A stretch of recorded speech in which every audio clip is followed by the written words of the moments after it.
My father stood up, his chair screeching against the hardwood floor, and pointed a trembling finger at me. His voice thundered through the dining room. "You're dead to me." I didn't flinch. I didn't cry. I just sat there with my hands folded neatly in my lap, staring back at him, while my stepmother gasped and my younger brother shifted uncomfortably in his seat. The mashed potatoes were still steaming. The gravy boat hadn't even been passed around. But dinner was over. What caused this outburst? I refused to sign over the inheritance my mother left me. That was it. One signature. One piece of paper that would have handed over the last thing I had of her to a man who had spent most of her final years reminding her she was a burden. Let me back up. Hi. I'm not here to make you pity me. I'm just here to tell you what happened when I chose to protect myself, and my mother's wishes, over my father's pride. I used to think family came before everything. Blood over boundaries. But that belief didn't hold up when I was sitting across the table from the man who once yelled at my mom for buying herself a new coat during chemo. My mother passed away last spring. Quietly. Peacefully. In her sleep. She left behind a modest apartment in her name, and a savings account that she'd been building since I was a kid. Just for me. I didn't even know about it until her lawyer called. At first, I didn't think it'd be a big deal. It wasn't some $1 million estate. Just enough to give me a fresh start. Maybe pay off my student loans, take a break, breathe. But from the moment my father found out, he started circling like a vulture. He said things like, "It's only fair we combine everything, she would have wanted that." And, "Your mother didn't know how to handle money.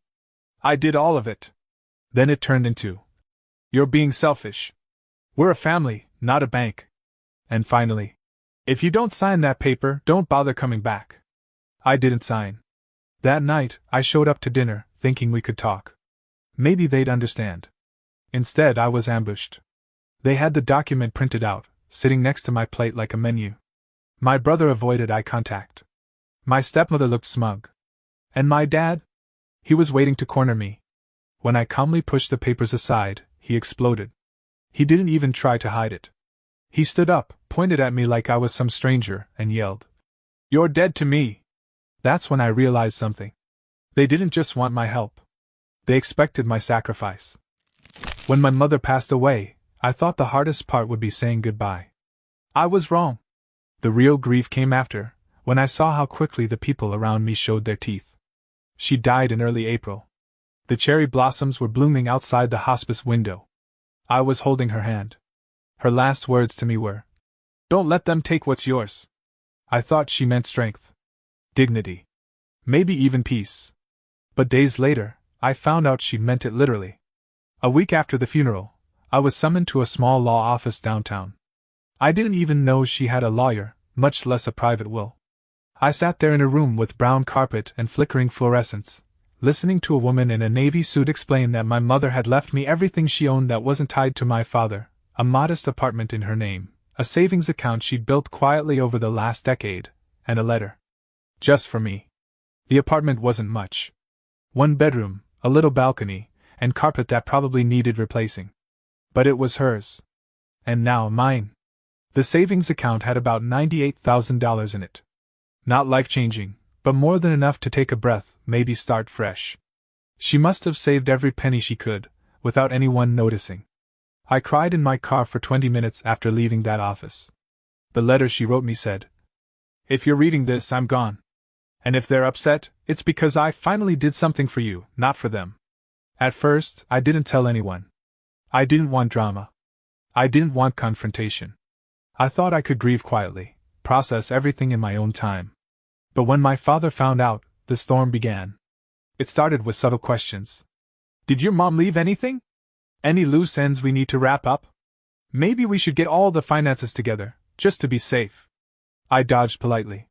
Said the lawyer had everything sorted. That there wasn't much to deal with. He wasn't satisfied.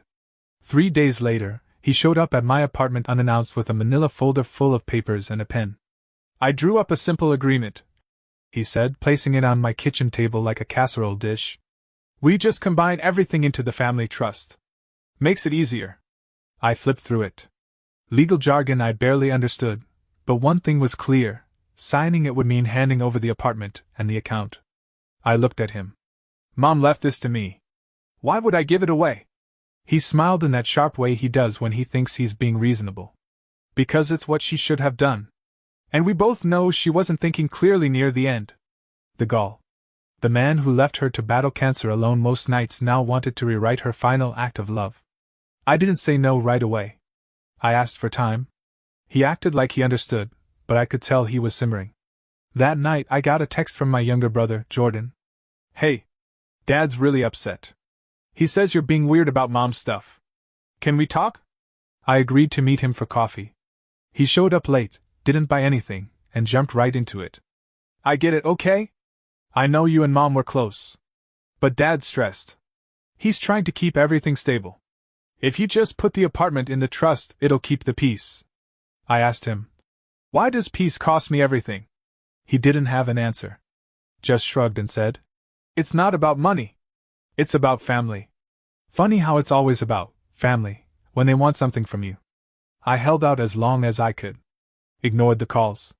Let the texts pile up. But one day, I came home to find a voicemail from my stepmother, Teresa. Her voice was sweet, dripping with fake warmth. Hi honey, just wanted to remind you about Sunday dinner. We're all excited to see you. And hey, maybe bring that little file the lawyer gave you? Just so we can look it over as a family. I knew what was coming. But some part of me still hoped I was wrong. That maybe, just maybe, they were going to respect my decision. Or at least hear me out. That night, I put the documents in my bag, not to sign, but to show them what I was dealing with. To prove that I wasn't making it up. That my mother had a plan, and I was just following it. When I arrived, the table was already set. Roast chicken, green beans, rolls. The good plates. The expensive wine. It felt like a bribe. Teresa greeted me with a hug that lasted too long. Jordan avoided my eyes. And Dad? He was already seated at the head of the table, his expression blank but his jaw tight. We sat down. For 5 minutes, it was quiet. Awkward small talk. Then Teresa nodded at Jordan, who reached under the table and pulled out a stack of papers. I think you forgot these, he said, setting them beside my plate. The same agreement. With a new signature line for me. I looked at each of them. The whole thing was staged. A coordinated ambush. I pushed the papers aside. Dad's fork hit the plate. His eyes darkened. You're being dramatic, he muttered. I'm honoring Mom's wishes. She didn't know what she was doing, he shouted. Don't you dare talk about her like that. He stood. Chair scraping the floor. Fist slamming against the table. You're dead to me, Teresa gasped. Jordan froze. I didn't move. I stood up slowly. Picked up my bag. Looked him in the eyes and said, I was never yours to begin with. Then I left. Walked out of that house and into the night, unsure of where I was going but certain of one thing. I would never sacrifice myself to make selfish people comfortable again.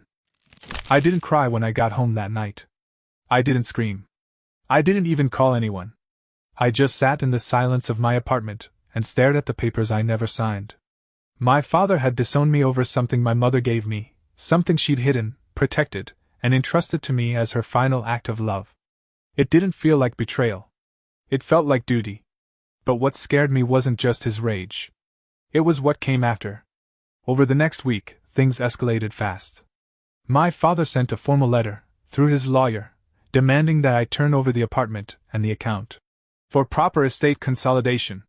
The tone was cold, professional, and chillingly impersonal. Like I was just another inconvenience. Another asset. I showed the letter to a friend of mine from college, Jamie, who worked at a mid-sized law firm. She blinked at it, then looked at me and asked, Do you have your own lawyer?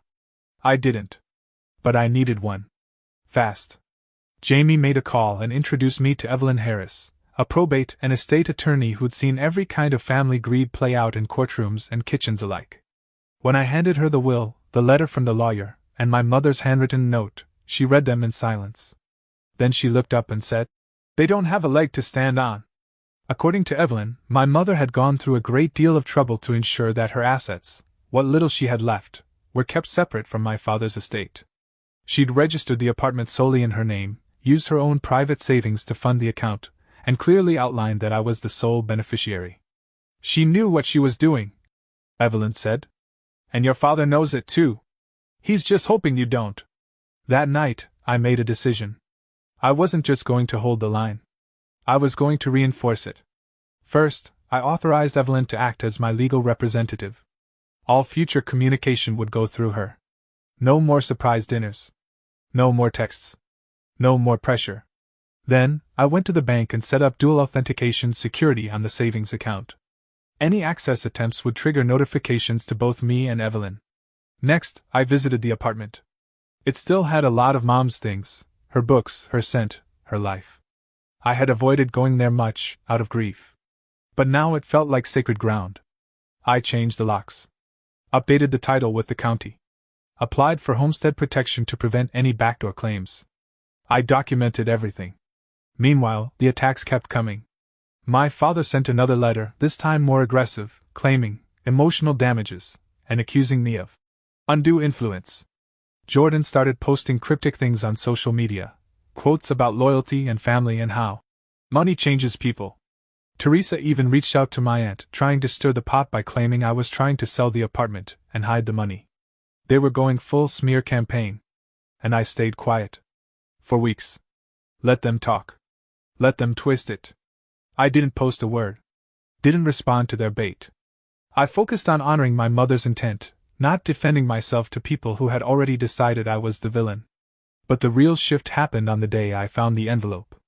I was sorting through Mom's old desk drawers, just trying to clear space, when I found a small yellow envelope labeled in her handwriting. For when they come. Inside was a USB drive and a printed sheet of paper. The USB contained scans of emails, receipts, old text messages, and a timeline. The sheet explained it all. She had anticipated this. Every bit of it. She'd once discovered that my father had drained part of her retirement account years ago. He had forged her signature. She never reported it. Just quietly started keeping records, just in case. There were copies of the apartment purchase, showing it had been bought with her own separate inheritance. Screenshots of conversations with her financial advisor. A notarized statement from her doctor verifying that she was mentally competent when she created the will. It was airtight. And heartbreaking. My mother had lived the last years of her life preparing for a war she hoped I'd never have to fight, but also knew I might. I called Evelyn the next morning and gave her everything. She filed a cease and desist letter to my father's attorney, attaching select documentation that made their threats look like a house of cards. She included the doctor's note, the title transfer, and the bank trail. A week later, the threats stopped. Silence. No calls. No emails. No letters. Just quiet. Then came the whisper campaign. If they couldn't win in court, they'd try to destroy my reputation. Family friends started calling me to ask what was going on. One of my cousins texted me to say that my father had told everyone I'd manipulated a dying woman into leaving me everything. That I'd used her grief to steal. That's when I knew I had to speak up, not to defend myself, but to honor her. I didn't go online. I didn't start drama. I created something instead. I founded a small community scholarship fund in my mother's name, using part of the inheritance. Nothing flashy, just a quiet, dignified way to support young women who were caring for sick parents while in school. Something she would have done herself if she had the means. I also decided not to live in the apartment. It was too full of echoes. Instead, I turned it into a transitional home for women leaving abusive relationships. I partnered with a local shelter and set up legal protections so the space could never be sold or claimed. On the 1-year anniversary of her passing, I made the announcement in a local newspaper. A simple piece, with a headline that read, "Daughter honors late mother with housing initiative and memorial fund." My father saw it. So did Jordan. I didn't need to see their reactions. Because that wasn't for them. It was for her. People started reaching out, some who knew her, some who didn't. Former colleagues. Old neighbors. One woman emailed to say she remembered how my mom used to drop off books for her kids at the library when they couldn't afford new ones. Another remembered how she always kept an extra sandwich in her purse for anyone who might need it. And still, I said nothing about the fight. Not in public. Not even in private. Because the truth didn't need a microphone. It just needed roots. That summer, I got a letter from my father. Handwritten. No return address. It simply said, "Hope you're proud. You broke the family." I didn't respond. Because what he never understood was that I didn't break the family. I refused to keep pretending it wasn't already broken. Mom saw it. She tried to hold it together with kindness and silence. I loved her for that. But I chose a different way. Not revenge. Not retreat. Redemption. On her terms. And mine. The quiet that followed wasn't peace, it was an echo. An absence. A space that used to be filled with noise and manipulation and guilt. Now there was just me, my thoughts, and a woman's legacy that had finally been protected. I thought cutting ties with my father would hurt more. I thought walking away from a family, what was left of it, would leave me hollow. But the truth is, it left me free. Free from performing. Free from apologizing for existing. Free from choosing between love and dignity. I kept my distance after the article came out. I didn't reach out to anyone, not even Jordan. I figured that if he wanted to find the truth, he'd come looking. And if not, then maybe he was never really in my corner to begin with. But one day, about 3 months after the story ran, I got a knock at the door. It was him. Jordan stood in the hallway of my apartment building, looking like he hadn't slept in days. His eyes were sunken, his hoodie unwashed, and his hands jammed into the pockets of his jeans like he was holding himself together. "I don't want anything," he said immediately. I need to talk." I let him in. We sat across from each other on the worn couch in my tiny living room, the silence between us louder than ever. He looked around like he expected something grand, maybe stacks of cash, luxury furniture, proof that I'd cashed out on our mother's death. What he saw was a bookshelf with her old poetry, a framed picture of her by the window, and a half-finished mug of tea. "I saw what you did," he said quietly. "With the apartment. And the scholarship." I nodded. He kept talking. "Dad's still telling people you stole it all. He's bitter. Blames you for everything." I didn't flinch. "I know." There was a pause. Then he said something I hadn't expected. "I think you were right." I waited. Didn't speak. He's not who I thought he was," Jordan continued. "I used to think he was just grieving, you know? That he didn't know how to show love. But now I think, maybe he never had any. Not the kind that mattered." That hit harder than anything else had in months. He apologized, awkwardly, clumsily, but it was real. Said he believed the worst of me because it was easier than questioning his own loyalty. Said he'd been scared of losing our father's approval. Of being seen as disloyal. Weak. We didn't hug. We didn't cry. But we sat there for a while. 2 adult children finally realizing they were raised to protect a man who never once protected them. He asked me if I'd ever forgive Dad. I told him I didn't need to. Because I'd stopped needing anything from him a long time ago. That weekend, I visited the apartment again.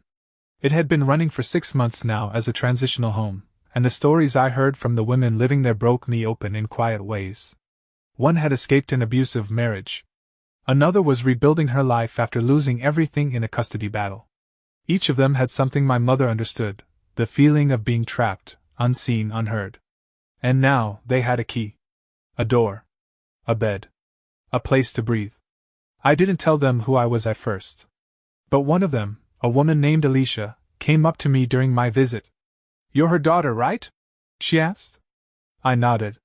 She smiled, holding her baby on her hip. "Thank you. I don't know how you pulled this off, but this place, it's the first time I've felt safe in years." I smiled back and whispered, "She would have wanted that." Later that month, I got an email from someone I'd never met. A woman named Ruth. She said she was one of my mother's oldest friends from college. They'd lost touch over the years, but Ruth had read about the fund and recognized her name. She wanted to meet. We met for coffee. Ruth brought a photo album. In it were pictures of my mother laughing in ways I'd never seen. Wild, free, messy. Her hair long and untamed, eyes lit up like she hadn't yet learned how to dim herself for others. "She used to talk about you all the time," Ruth said. "Even when you were a baby. She said you were her reason for staying strong. Said if she could just protect you, she'd be okay." I asked Ruth if my mother had ever talked about being afraid. She paused, then said, "Not in so many words. But she once told me that the scariest thing wasn't being unloved. It was being loved by someone who made you feel small." That sat with me for days. I went to visit her grave not long after. It was quiet. Overgrown. A little neglected, to be honest. I brought fresh flowers. Sat down on the grass. And for the first time in a long while I talked. I told her about everything: Dad, the apartment, Jordan, the women in the home, the baby named Ava who'd been born in the space she left behind. I told her I was okay. Not healed, not perfect, but okay. And then I said something I hadn't said aloud since the night she died. Thank you? For seeing me. For leaving something that was just for me. For trusting me to carry your name, not your silence. It wasn't closure. I don't think you ever really close something like that. But it was peace. The kind you don't beg for. The kind you build. Now I live a quiet life. I still work full-time. Still pay rent. Still walk through the world with people who will never know what it cost me to say no. But I don't need them to know. I know. She knew. And that's enough. Sometimes, late at night, I hear her voice in my head. Not words. Just presence. A warmth. And I remember what Evelyn said to me that first day. Your mother knew what she was doing. So did I. And when people asked me if I regret it, walking away from my father, from a family name, from what they called home, I smile and tell them. He said I was dead to him. But I'm alive in every part she left behind. People like to talk about strength as if it always looks like shouting, standing tall, or walking away with fire in your eyes. But that's not what strength looked like for me. Strength was quiet. It was staying seated at the table while my father called me dead to him. It was holding back tears as I left the only home I'd ever known. It was choosing not to sign my name, and instead, choosing myself. I used to believe that family was unconditional. That no matter how messy, how difficult, how painful it became, you were supposed to stick it out. You were supposed to forgive and forget. That love meant sacrifice. That blood came first. But what I've learned is this: blood may tie you to people, but it doesn't bind your soul. And love without respect is not love, it's control dressed in tradition. My mother taught me that in her final act, though she probably never meant it to be a lesson. She gave me something of hers, and in doing so, she gave me permission to stop performing for people who only saw me as a means to their end. The moment I refused to sign away my inheritance, I stopped being a child, in their eyes, and became an adversary. To them, loyalty meant obedience.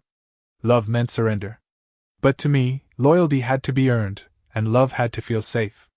Neither of those things were present anymore. And still, I didn't burn it all down. I didn't scream back. I didn't seek revenge. I chose something else. I chose to protect what was sacred, not to punish what was broken. I chose to honor the quiet resilience my mother passed down to me, not replicate the cycle of control I was raised in. That choice changed everything. It's not easy to be the first one in your family to say no. The first to set boundaries. The first to walk away, not out of anger, but out of clarity. You'll be called selfish. You'll be told you're dramatic, cold, or cruel. You'll feel guilt even when you know you've done nothing wrong. But freedom lives on the other side of that storm. I've also learned that healing doesn't always come from fixing what's broken. It sometimes comes from creating something new in its place. The women living in my mother's old apartment taught me that. They took a space built on grief and turned it into survival. Hope. Rebirth. They remind me that we can write new endings, even if we never got the fairy tale beginning. Forgiveness, I've realized, isn't always something you give to others. Sometimes, it's something you give to yourself, for staying too long, for trying too hard, for believing you had to earn love that should have been given freely. And forgiveness doesn't always mean reconciliation. I haven't spoken to my father since the day he screamed those words. Maybe I never will. And that's okay. I don't wish him harm. I just don't give him power anymore. Jordan and I talk sometimes. We're still figuring it out. Trust isn't built in a day. But I respect him for showing up. For questioning the story he was told. For starting over, even if it's messy. That's all any of us can do, really, start over, again and again, until the version of ourselves we live with finally feels like home. So here's what I would say to anyone facing a similar moment. When your family asks for more than you can give, when the cost of peace is your own voice, your own future, your own truth. You are not wrong for saying no. You are not selfish for protecting what's yours. You are not unloving because you want to live without being manipulated. You are not alone. The hardest thing I've ever done was choosing myself in a room full of people who expected me to choose them. but I'd do it again. Because I'm not here to keep traditions that kept me small. I'm here to build something new, on truth, on respect, on love that doesn't ask me to disappear to prove that it's real. And that, more than anything, is what my mother would have wanted.